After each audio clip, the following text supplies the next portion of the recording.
This is Daughter of Christ.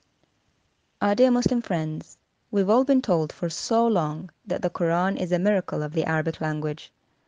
That belief has been so ingrained in Muslims' minds for generations, repeated and parroted over and over again by Muslims, the vast majority of whom do not speak Arabic. So how can they possibly check if that statement is true? Well, we're here to tell you that just like everything about the Quran, its Arabic has holes in it. Now I know it goes against everything you're told by people you trust, but hear me out. Let's explore the Quran's grammatical mistakes. The Quran is actually full of glaring grammatical mistakes, even at the most basic elementary level. And despite what your imams would like you to believe, it's actually a well-known and documented fact by Islam's most prominent scholars. For example, take Al-Qurtubi, who mentions in his tafsir of Surah 20 verse 63 that a certain reading of that verse by some of the companions agreed with the grammar but was different from the Quran. Those companions read the verse differently in order to correct its grammar, and therefore it was grammatically correct but different from the reading in the Quran. Interestingly, is the grammatically incorrect version that appears in mushafs today and is still being recited by Muslims. Now let's look at a detailed example of a glaring mistake in the Quran. Look at Surah 5 verse 69, the first part of that verse. It says, "Indeed, those who believed, and the Jews and the Sabians." Now the verse starts with the word indeed. The Arabic word for that is inna. Now this word happens to grammatically have an effect on the words following it, changing the form in which they are written and pronounced.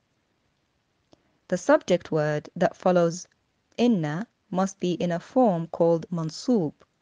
Let's see how this should look like in the verse.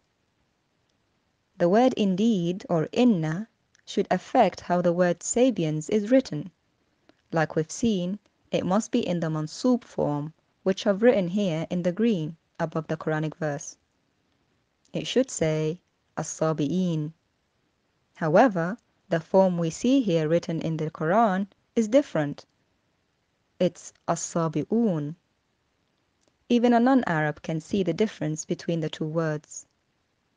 Now the Arabs would know the Quranic word here appears in the incorrect marfu'a form, not the correct mansub form in the green.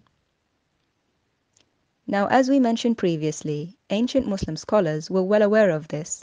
Here we see the Qurtubi in his tafsir of this verse saying, "Hādhā khata." Translation, this is a mistake. Dear Muslims, I know you're feeling defensive right now. You don't want to believe me, or the grammar books, or even Al-Qurtubi. You want to believe the word Sabians was written correctly in that verse. In case you forgot, it's the word in the green. And since you believe it's correctly written, please focus on that word and memorize how it looks.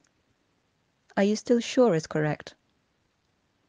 If you're still convinced it's Allah's words and therefore can never be wrong and must be correct, congratulations, you just condemned the Quran, because the exact same sentence appears in another verse in a different form. Have a look. It's like a game of spot the difference. In the top verse, Surah 5 verse 69, it writes the word Sabians in one form, As-Sabi'un. In the verse below, Surah 22 verse 17, it writes the word Sabians in another form, As-Sabi'een. So which one's correct? Which one? Our dear Muslim friends, we have to break it to you.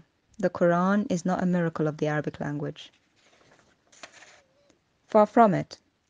According to ancient Muslim scholars who lived almost 1,000 years ago, who were closer to Muhammad and his Arabic, even they confirmed there were mistakes in it.